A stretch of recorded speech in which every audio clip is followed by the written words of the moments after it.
Rusher. So, first things first, ground rule. I want to make sure that if I don't want him to jump on me, that I never accept jumping. So if he's jumping up to get something, maybe jumping on the door, maybe jumping on you just when he's excited, I never want to reinforce that myself if I can help it, because anytime that you do reinforce that jumping, the more likely it is to happen again. So we want to overall just make sure to not ever pay him for jumping. I'm cool with him jumping so long as he doesn't make contact. So like when he jumps out like a foot away, just up in the air, I'm totally happy with that. That's cool with me.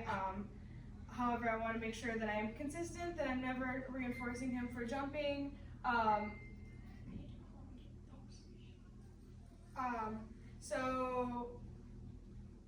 Sorry, I lost my train of thought here. We'll move on to the first game. So the first game that we really worked on was the no jump game. And in this game, I'm going to do stuff that is going to maybe encourage him to jump, but not at the intensity that he's actually going to jump up onto me. So for example, I'm going to start by just patting my legs. Yes. And he doesn't necessarily have to sit or anything like that, but I am going to mark and reward him for not jumping. So anytime he can come up to me, yes, and choose to not jump on me, I want to mark and reward that. And every time he's successful, I'm going to make it a little bit harder. Yeah! Yes. So next, I will start just running away a little bit. Oh my God! Yeah! Maybe even running into him a little bit. Yes, because sometimes that will encourage them to jump by just walking close to them. Yes. So we want to just do things that we think might entice him to jump, but not so intense that he will jump. And ideally, we practice this after he's had some kind of exercise or stimulation. That way he's not already feeling kind of amped, and we can practice a lot more of successes. Rusher!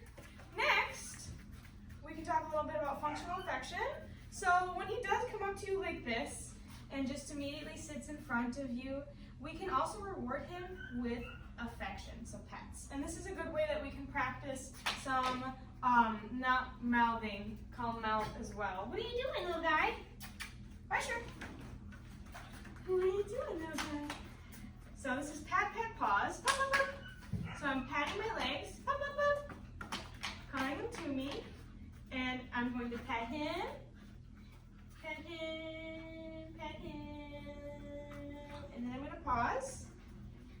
And if he sits in front of me again or just doesn't jump on me, he doesn't necessarily have to sit. So long as he's not jumping on me, I'm happy. Then I'm going to reach down and pet him some more.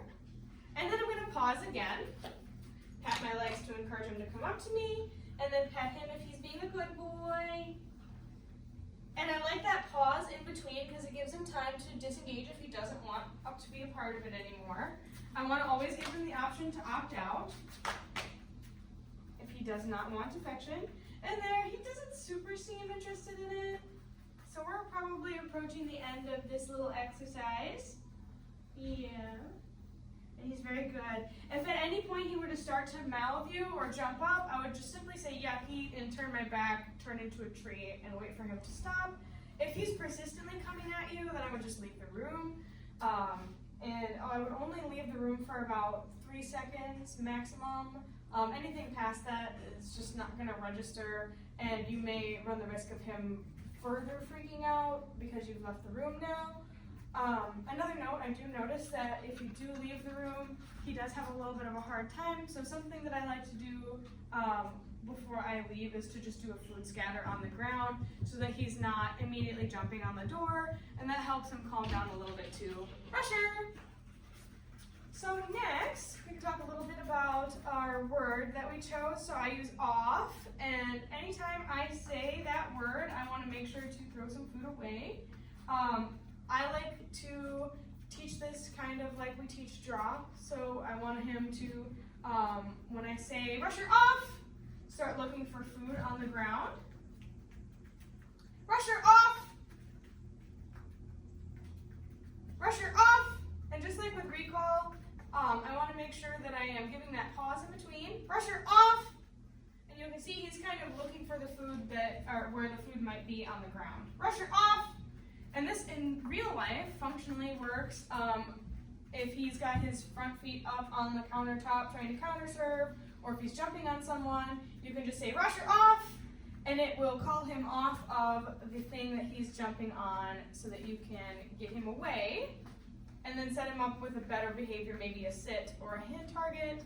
I would prefer if you could keep, or I would recommend that you keep little jars of shelf-stable food, even just kibble would be fine, or like freeze-dried liver, stuff like that, that you can pretty easily reach for to reinforce when he does do things well, especially right now. He is at a great and impressionable age, and he's about to hit adolescence. He's coming up on it. 6 months is when adolescence typically starts, and once adolescence starts, our learning sometimes goes a little bit out the window, and as we get bigger, we are going to put our feet up on more and more things. So I would highly encourage you to work hard on your off now, working really hard on reinforcing that when you do use it in real life, and spending as much time as you can conditioning it like this. Pressure off!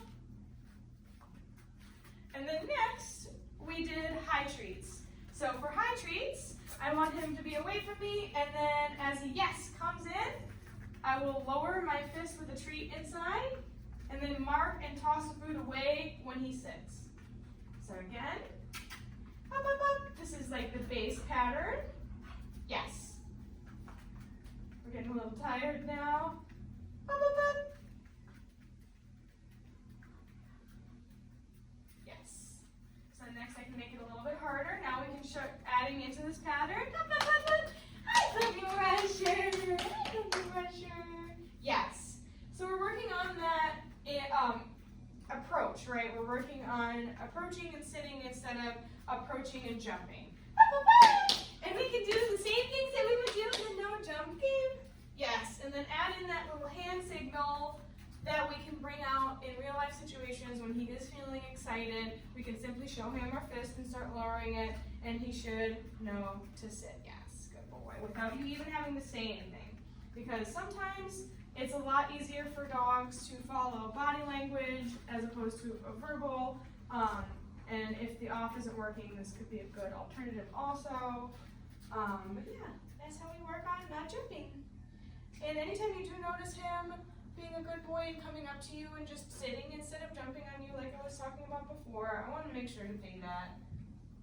Because he's being a good boy. Scatter.